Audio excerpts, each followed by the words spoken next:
What's up guys, Keaton847 here, back with another review, and this time it is from a game that I've been expecting for a while, and I cannot wait to talk about Metroid Dread, obviously, which came out on October 8th of 2021, and it is available on the Switch. This game is so amazing, guys. I really love Metroid Dread.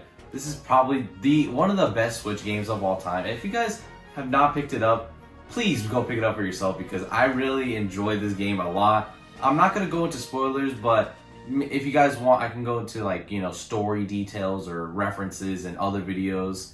If you guys want me to, just leave it down below in the comments if you guys want me to. So without further ado, let's get started on my review for Metroid Dread. Now the first thing to get out of the way is the graphics are the main part, because the graphics are very beautiful in this game compared to any other Nintendo Switch game, because they're all kind of run on 30 frames or something like that, and they're kind of rough, like Super Mario Odyssey. Actually, no, not Super Mario Odyssey. Like Breath of the Wild or Xenoblade or Age Calamity. The graphics in those games are decent, but they're not the best. In this game, the graphics are awesome because the cutscenes make it look good. And obviously, the game is 2D, which makes the graphics look better because, it's an easier game to implement, which makes it easier for the graphics to look better. But for me, it doesn't take away from the gameplay, it doesn't ruin anything, but I still really enjoy the graphics and it just looks pretty in general. And now that we got that out of the way, let's talk about the story. Samus returns to this planet called, I believe, Planet ZDR, about hearing of the X-Parasite, which is a reference to the old games. I don't want to go further in detail with it because it is kind of complicated, but she finds one of the main villains of the game. I don't want to spoil their name. And she obviously fights it in this awesome, sick fight scene. This is probably one of the best scenes, opening scenes to any video game.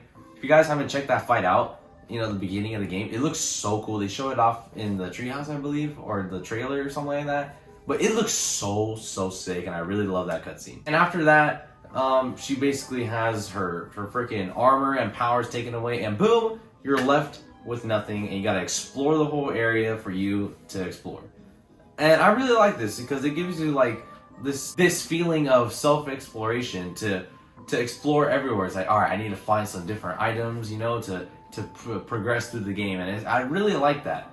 And obviously, the villains in this game look very awesome. There's a lot of monsters and creatures and aliens. Very cool. For example, one of the best bosses in the games and one of the coolest looking enemies is Kraid, a familiar villain from the Metroid series, and obviously this boss was so cool. I don't want to get too spoilery into it, but it is an awesome boss, and you do defeat it, but it is very awesome. But in general, all the enemies in this game are all unique and awesome to fight, and that's another thing, guys, to talk about. The gameplay. First of all, the gameplay has one of the most unique things, and that's pairing enemies. Pairing enemies helps you out in battle, especially in boss fights or mini boss fights or little enemies, and it really helps out because it does a lot of damage to them. It can kill them in one hit or do a lot of damage, and you can get a lot of like more rockets or more health to gain when you hit that parry, and it feels super satisfying once you hit it. And it's very unique, and obviously, you can shoot your blasters, can upgrade your blaster in the future of the game, and it feels very satisfying once you have all the items in the game, and it feels so satisfying when you get to unlock so many different rooms that you could not do in the past. And it's just, the exploration and all the puzzles and all the little stuff is so fun. That's my favorite part of the gameplay. One thing I forgot to mention is probably one of my favorite parts of the Metroid Dread game, and that is the Emmy Sequences. These Emmy robots that are trying to look for Samus and trying to extract her DNA and kill her and do whatever they need to do is very awesome. I love how scary these sequences are, and there's so cool to play around with, and the way you defeat them is kind of hard in a way, but once you find out a way to defeat them, it becomes very easy, and you obviously get their abilities, and it becomes easier once they're out of the zone and out of the area, in the map, and they're just super fun. Emmys in the game have a lot of impact in the game of the gameplay because it makes it very fun to run away and get killed by them. But then again, it gets a bit annoying when you get killed by them a lot. But for me, it's a bit fun because I love the difficulty, and it just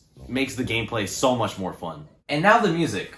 The music in the game is not the greatest, alright? I still prefer like Super Mario 64 music or Final Fantasy VII Remake music, stuff like that. But the music is pretty good. Like, yeah, it's like at that level of Super Mario Bros. U. It's very, very good. I really like the soundtrack. Some areas fit the theme of the song. I really love the music in this game. There's so much good music, especially the ones in the boss fights. They're super intense and awesome, and just you feel it, and you feel it in the emotion, you know, when you're in the boss fight, and it just feels so good to like, you know, like hear the music while you're fighting a boss. It just, I love this game. Overall, guys, I really, really love Metroid Dread. By the way, guys, before I give you guys my overall the game, the length is a bit short. It took me around 8 to 10 hours to complete the game, but there's some after content stuff, but I don't want to spoil it. There's a hard mode, obviously, but there's some different things that you can unlock after in the game, so you might just research for yourself because I don't want to spoil it. But there is more content. Like, don't expect like too much content, like DLC or something like that. Don't expect like a new game plus, but there is a hard mode and there's some more stuff to be explored after you finish the game. But the game is roughly around 8 to 10 hours, which isn't that bad. Luigi's Mansion was like 4 to 6 hours, so, you know, there's been worse, but it's not bad. Now, overall, guys, I give Metroid Dread a 9.5 out of 10. This is the greatest Switch game of all time, and I don't understand why not a lot of people are talking about it right now. I mean, there's a lot of people talking about it, but it's really, really good, and it's the best Metroid game of all time, even though I only played 2. But comparing this game to Super Metroid, it feels so good to see how much different this game is compared to Super Metroid. Super Metroid was kind of rough. I did not like that game at all. But Metroid Dread is a way better game, a way better story, way better mechanics, an easier layout for me to understand, especially in the map. Everything is organized, everything's laid out the way it is supposed to be, and that's what I missed from Super Metroid, because it wasn't like that. But this game brought all that amazingness, and I really, really love it to the table. And I really just love this game. This is the best Switch game so far right now. Honestly, this is really, really great, and I really enjoyed the story and the gameplay. Everything was super fun. Had a blast playing Metroid Dread. So guys, what do you guys think in the comments? Please tell me down below. Overall, guys, that's my thoughts on Metroid Dread. That's my full review. If you guys want to give your thoughts about the game, please put it down below in the comments. And yeah, guys, hope you guys enjoyed this video. Make sure to super smash that like button, and make sure to turn that notification bell, stay notified for all those videos and content coming in the future of this channel. Now, guys, hope to see you guys soon. Later.